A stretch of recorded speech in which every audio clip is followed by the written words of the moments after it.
Justin Trudeau's disdain for the West on display once again. I'm Brian Lilly with Rebel.media. He promised not to bring in a national energy program like his daddy did, but Justin Trudeau's arrogant ways are still the same when it comes to dealing with Western Canada. So after imposing a tanker ban off the West Coast with no study, all in the name of science and evidence-based policymaking, after saying provinces will bring in a carbon tax that he likes or have one imposed on them, after killing the Northern Gateway pipeline despite its rigorous study by the National Energy Board, now Trudeau's government is looking at scrapping the Calgary-based National Energy Board and moving its replacement to Ottawa to make it more independent.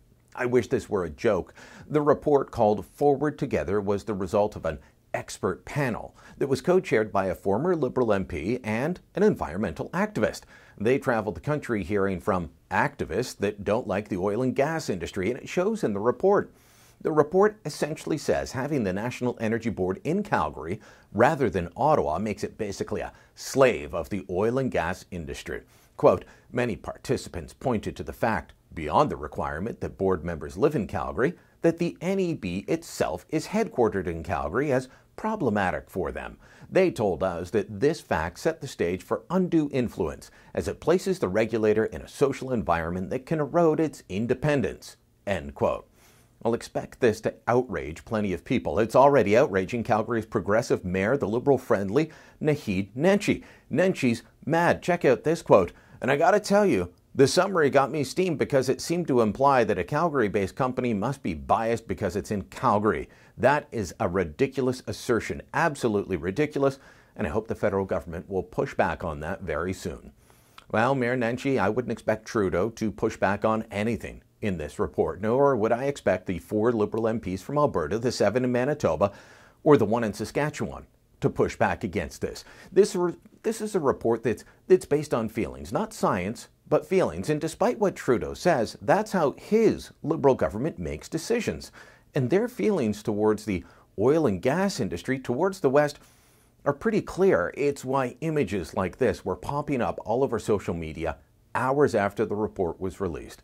You know, one thing that Stephen Harper accomplished and that Justin Trudeau is doing his best to reverse, Harper took the wind out of the sails of separatist movements in both Quebec and the West. And he did that by not messing with provinces, staying out of their jurisdiction, being fair across the country. The result? The Bloc Québécois was reduced to a handful of seats instead of being official opposition. And as for Western alienation, Harper was the embodiment of the West wants in. Now Trudeau's reviving old regional divides by bringing the same arrogant, Ottawa-knows-best attitude that his father had. Now, I'd recommend that provincial and municipal leaders across the region fight back, and fight back the way that First Nations leaders, angered over the tanker ban and the effective death of the Northern Gateway pipeline, are fighting back. A group of leaders have come forward saying they want to challenge the ban. I think it's for the betterment of the country that we challenge it, Woodland Cree Chief Isaac Lubacan Avaram said. I think it's for the betterment of the country that Trudeau's expert panel ideas are challenged before that idea of a Republic of Western Canada becomes a real threat. If you like the Rebel video you just watched, do us a favor, subscribe to our YouTube channel, including the new Rebel Canada YouTube channel, all the Trudeau news not fit to print, and hey, consider sharing this on social media.